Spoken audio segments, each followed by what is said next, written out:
So today we are going to learn single and multi-dimensional arrays. Basically, it's just a kind of a way to store data on our system.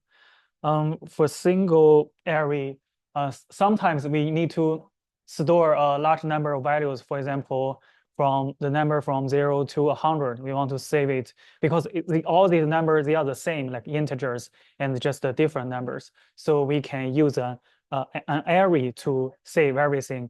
And so, for example, I just allocate like a 101, this space from the memory, and just save all the numbers from 0 to 100 to this memory. And this way, I don't need to like declare 100 variables for each number. So that's why we use arrays. We can just make everything easier. So once that thing is created, I can just, similar to the strings, I can just use the index from 0 to this example. Assume I only have like the number from 0 to 99. Right? So in total, 100 numbers, right? Just using the index to access them. So the syntax is like this. So this at the beginning, we need to define like what type of numbers I want to save. This one means it's double. It's integer, it's just int. And then there's a two bracket, and that after that it's a, sorry? My list is the name of that array. It could be anything like a double, just list or list one, list two, anything you want. It's just a name. Yeah, name of the array. So after declare this, you need to define like how many numbers you want to save in this array. This time here means 10 numbers. Also, another way you can just do this two statement in one line, declare it and define like how many numbers in that. And make sure that, I mean, the type here is the same with the type after that. And also, because when we declare this array, it actually not only allocate the memory on the system, it also have a initialized value. For double and integers, it's just 0. And if it's a char type, is this one Unicode. So it's just they will just assign you a initialized value, and you have to modify it in the future.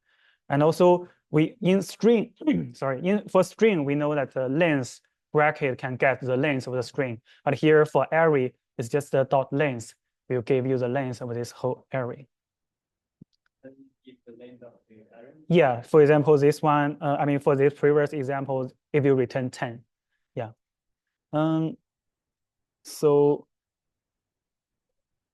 you can see this, we create a MyList array, and it contains double numbers, and just assign all these 10 values into this array. And now I mean, in the memory, it's like this, everything just aligned together. You can use the index to access all the numbers.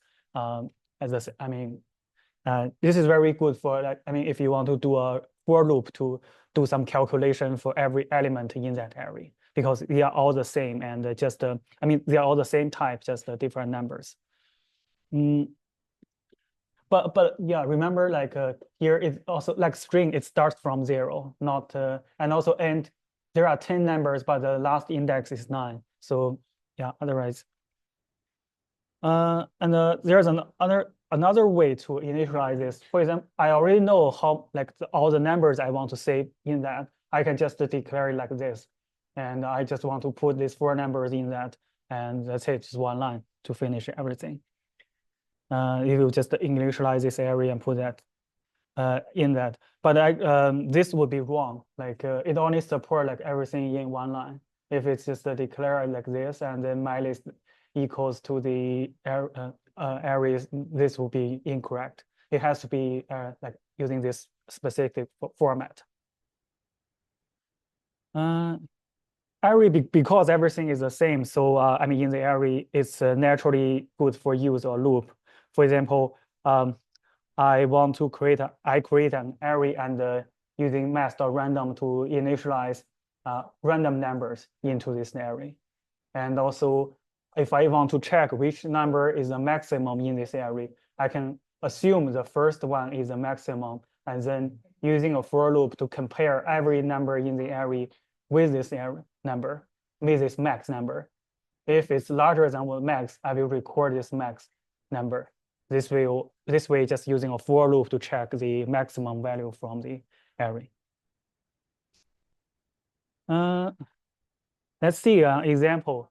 This is called random shuffling. This is very commonly used, especially in data science. If you want to train a machine learning model, for example, those large language models, usually we need to randomly shuffle everything to make sure not like similar data are arranged together.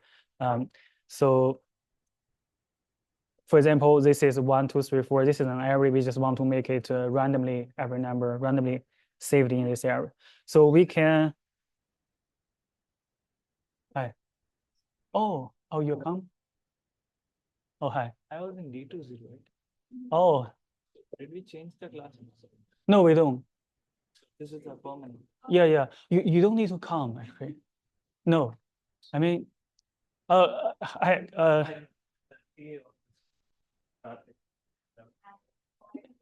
yeah, actually, you can just come on Monday for the tutorial session. Only tutorial. Yeah, only tutorial. Yeah, Got it. yeah.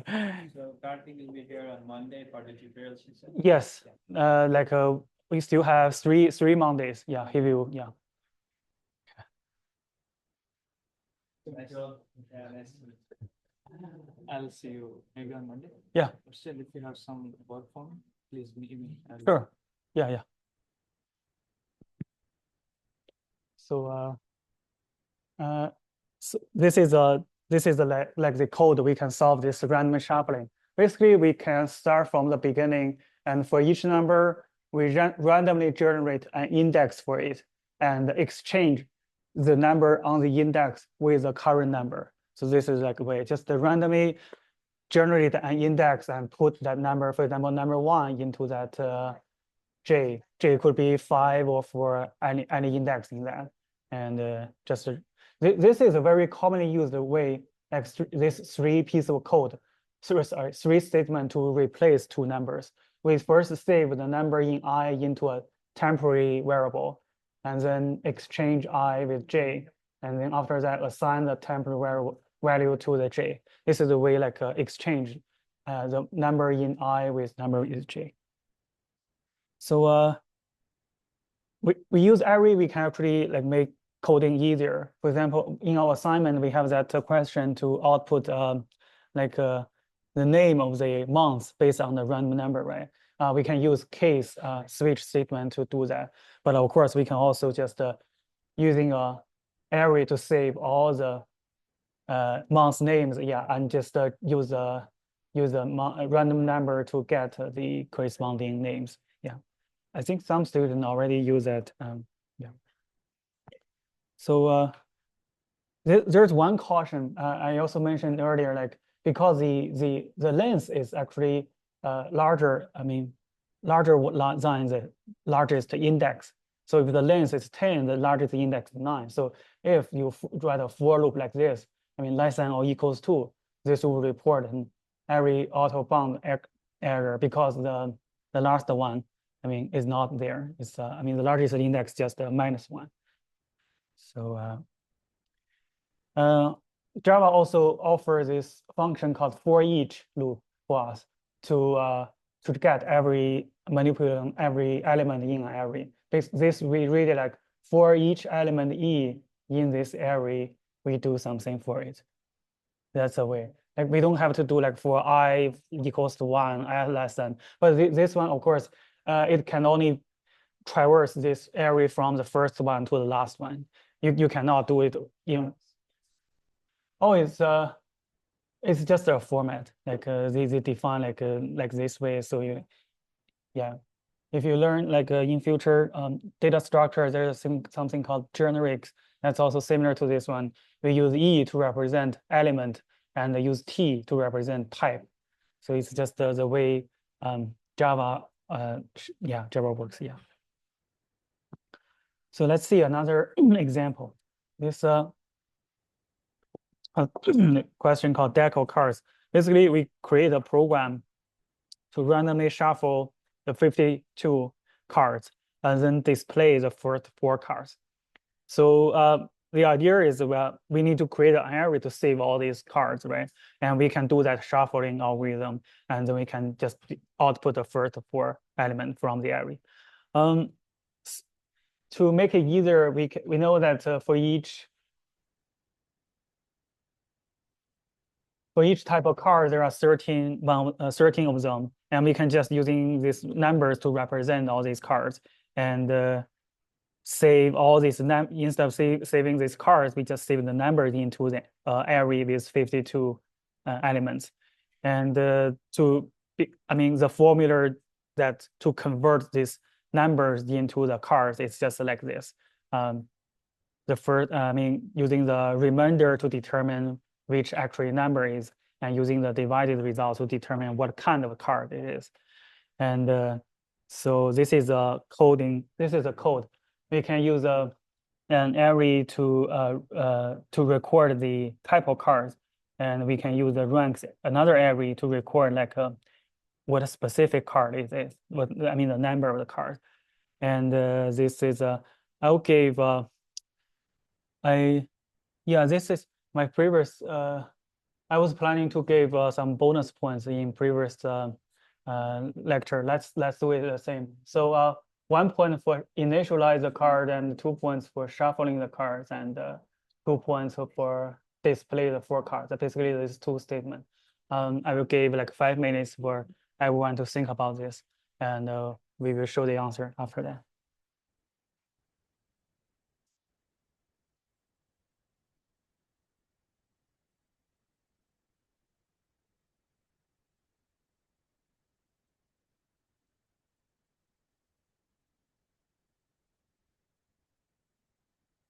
Oh, oh my God. I already showed the results. How can I do it? I was trying to show this one, but I have a TMP. Oh, this one actually, yeah. Anyway, let's just think about how we can do that. Did you remember them, the results? No?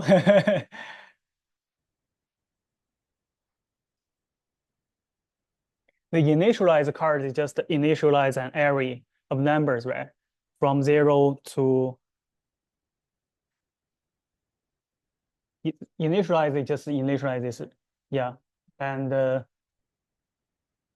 shuffle is similar, just that for loop. But this one, the display would be a little bit and you need to use a for loop to get the first 4 element from that array.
It will be equal to I, right? Yes, equal to 1 point.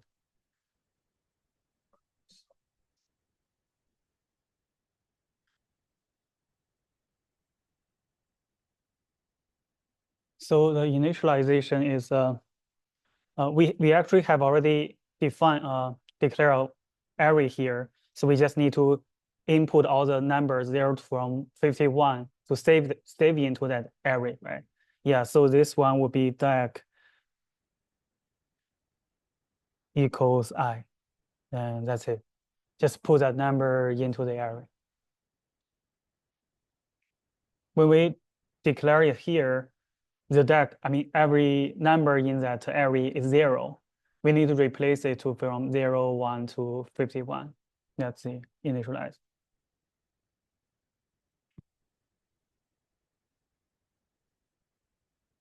And so we have this one.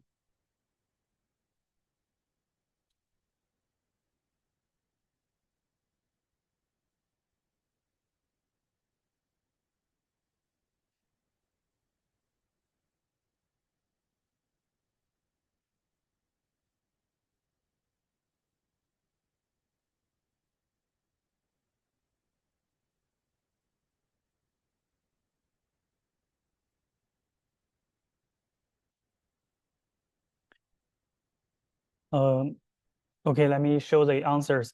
So yeah, I just explained the initialize just save all those numbers.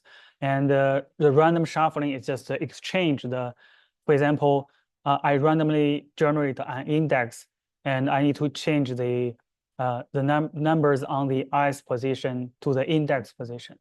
So the way is just using that formula. First, I can save this number in I into this TMP number. I mean, just save a temporary location. And after that, I can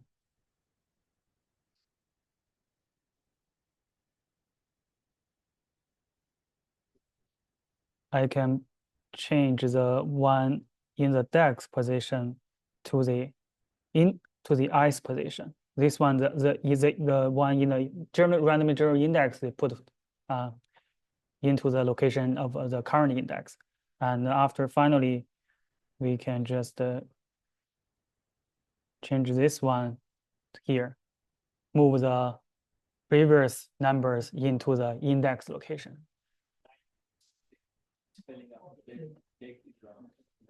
Oh, yeah. Yeah. It's like,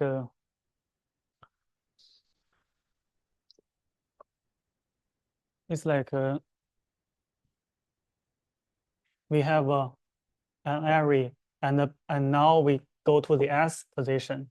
We want to randomly put it in another location. We just get this index location.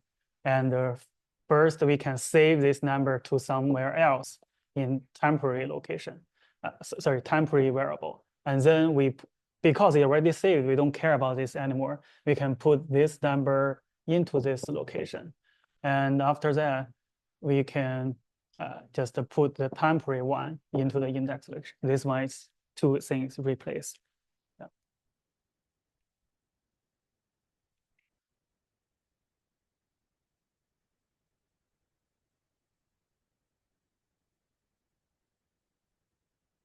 So that's the random shuffling.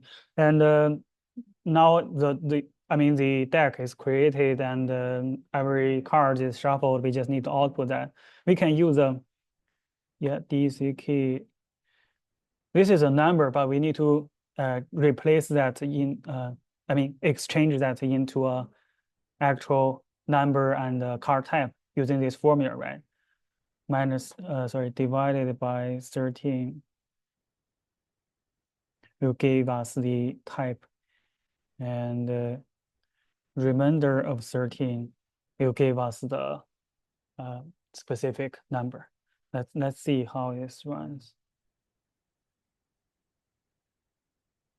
You see card number 8, 9 and card number is 38. It's king of diamonds. It's just yeah.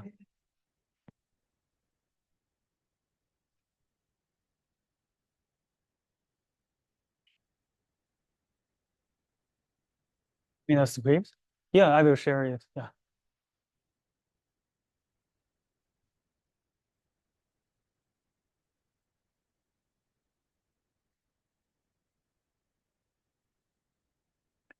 So another very commonly used function is sometimes we have already, for example, we have a data set, but we don't want to destroy, manipulate on itself. We want to save a copy of it, do some calculation, do the comparison. So we need to copy it. If we do it like this, it would be wrong because in Java, so it's like this name, like list 1, list 2, is just a reference to that specific list location in the memory.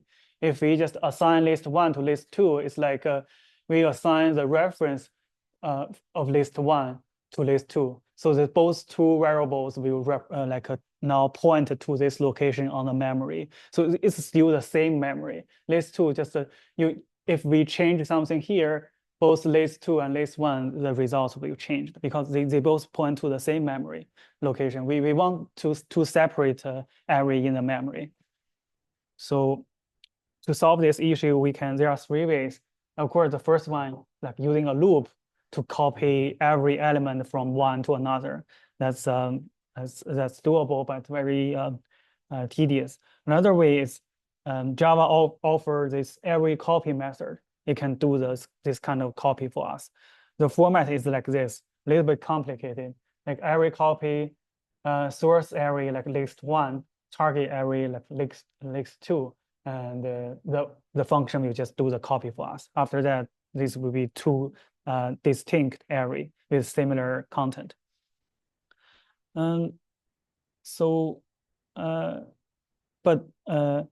This method, it doesn't allocate memory space for the target array. So this means we have to declare list 1 first, declare list 2. All initialized and then do the copy.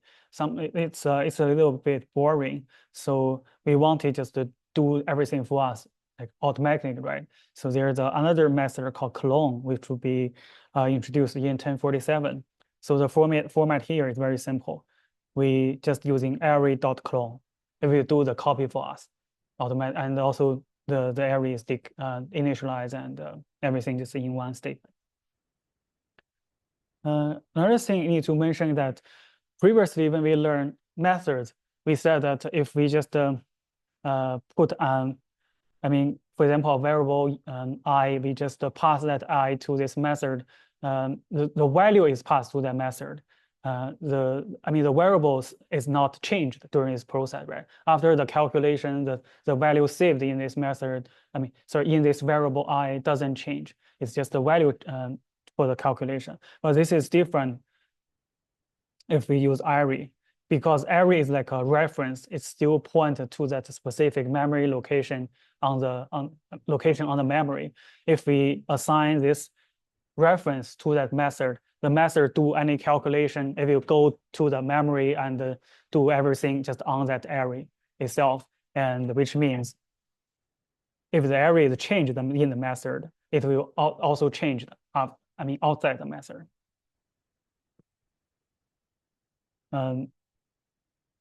Any question about this? No? Okay. This is actually why we discuss that copy array. If we want to, we don't want to change an array, we just need to copy it and do something in a new one. This is the safer way. Another thing is Java offers this called variable length argument list, which basically is a format like this: type name and parameter name. What does that mean? For example, I can define a method like this, double numbers, just using this specific format. And then after that, I can just call this method, just using a group of numbers or an array. But as long as we declare this method in this way, Java would know that, okay, your input is an array. And of course, it could be a specific array. It could also be just a list of numbers. We don't have to declare it at the beginning. Can just use it directly. So array, because once we learn array, actually there are many algorithms for doing array related calculations. Very famous too is searching and sorting algorithms. It's a very common task in computer science and also in for example, in your job application. They will definitely ask you some sorting or searching related questions. There are some, today we will just, for search, we will just introduce two search methods. One is linear search and another one is binary search. Linear search is the most simple way. We just using a for loop and check every number and see if it matches with the key is the number we want to identify. For example, we check everything and now we go to this position, know, okay, this number is 3, and we can just return the index, I think so. 0, 1, 2, 3, 4, 5, 6, right? Yeah, 5, I think. Yeah. And also just a for loop to check everything. And if it's there, return the index. Otherwise, just returns -1. But of course, this is very, it's not, it's the most simple way. It's not fast enough. So there's another way called binary search. So binary search is like if an array is sorted, we can use this binary search to more efficiently to find the location. For example, we want to check where is 11 in this sorted list. We can first define this, find the middle point, like find the number in the middle of this array, which is 50. And also the lowest, like the first number and the last number in this array. We just need to compare 11 with the middle point. If it's less than 50, we don't need to care about all these numbers after that. We just need to care the first numbers. And again, we also divide it into 3, like low, mid, high. Compare the number with the middle one, 7. It's larger than 7, so we don't need to care about 2, 4 anymore. Just search here. And this time the middle one is 11, and it is a number we want to find. And this way, just 3 steps, we will locate the number we want to find out. Yeah, binary search is a very popular algorithm. And this is the kind of pseudocode for this binary search. We just initialize to compute the middle number and compare the number we want to check with that number. If it's less than the number, we replace the high to the middle one -1, like this one. If it's less than 50, we change high index into the one before 50. This way, just ignore all the numbers after that.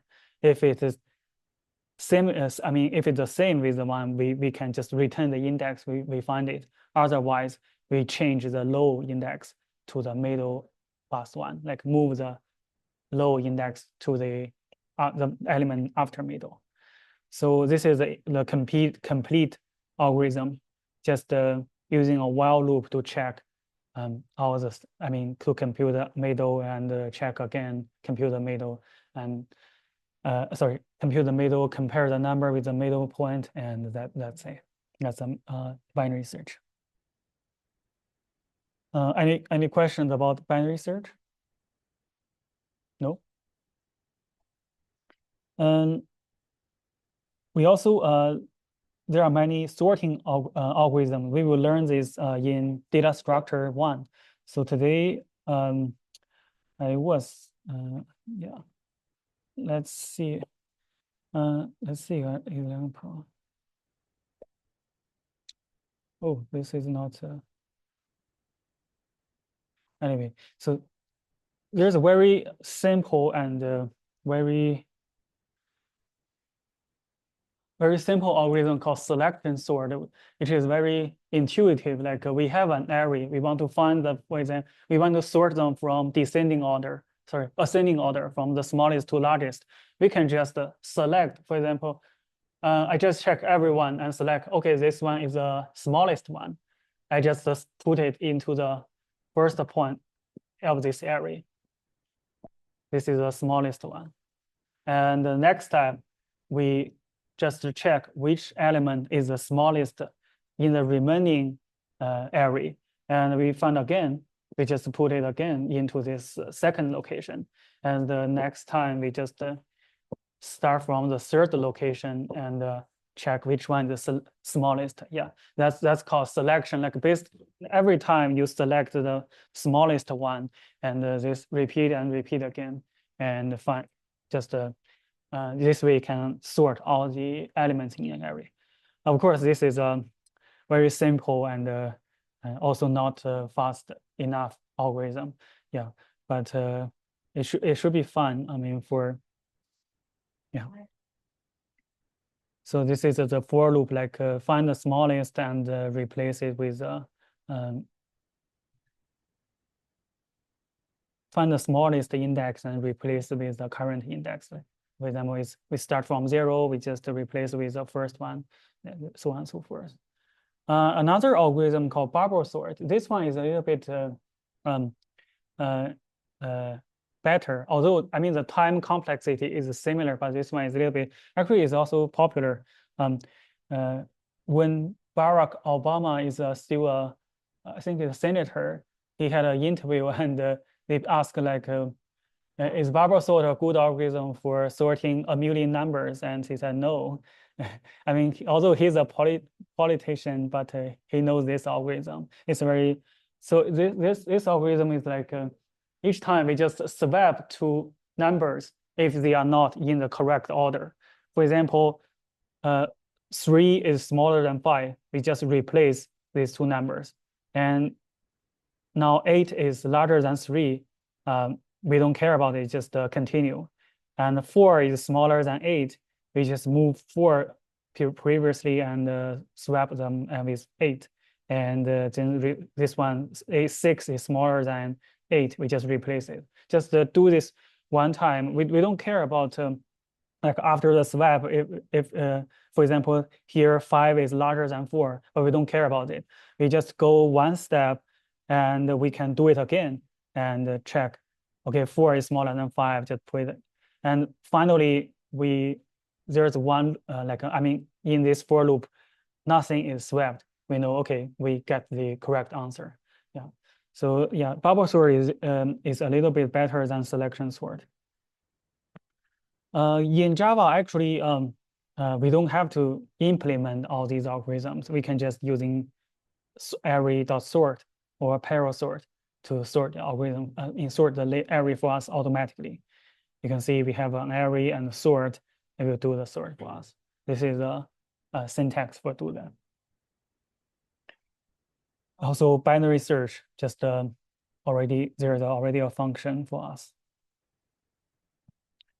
Yeah, that's the last thing about single dimensional array is like sometimes we want to check if two arrays are the same. We can use a equals method to check out. But remember, this one actually they check every number like one by one. For example, although 2 and 3 we know like they are actually the same, but the sequence, like I mean the order of the two numbers is different. So this one still return false because it's a little bit different. Any question about single dimensional array?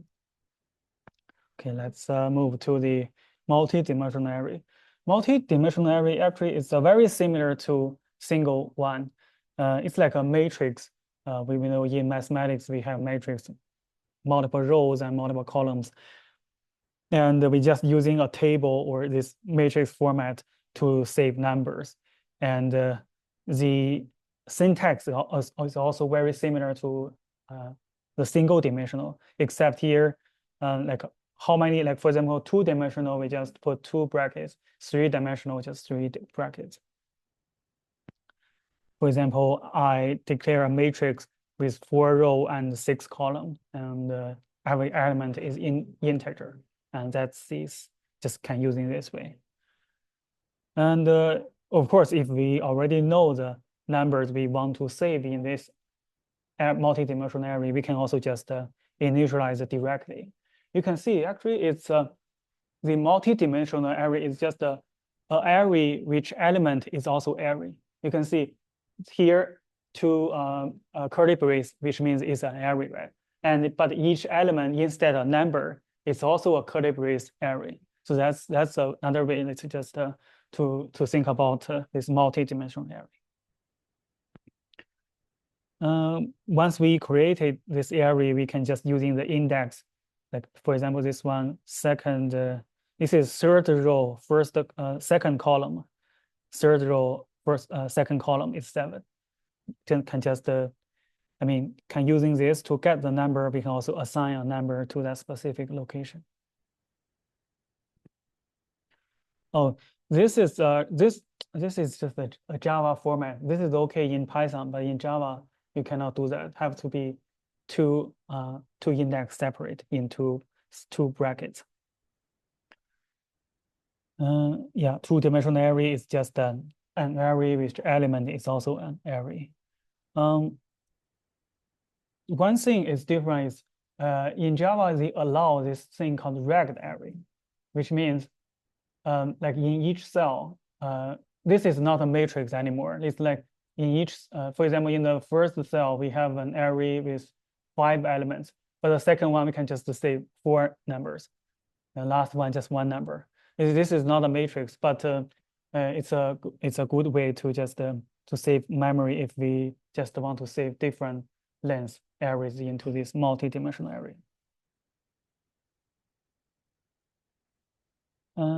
A very commonly used way for manipulating this matrix, multi-dimensional array, just using nested for loops, just one for loop with another, and they will just do a lot of, based on the row and the column index to do calculations for every element in that. For multi-dimensional array, shuffling is a little bit complicated, but similar to the previous one, just generate a random index and exchange the value from the current index to the random generated index. Yeah, you can see we can, even for this very complicated 3-dimensional array, we can also initialize it directly if we know the numbers. But of course, this is too complicated. We might prefer, usually we just prefer using random or something, to using a for loop to do it for us. Yeah, that's basically all about multi-dimensional array. It's just an array whose element is also array. Yeah, that's all. That's all about today's lecture. Any question about these arrays?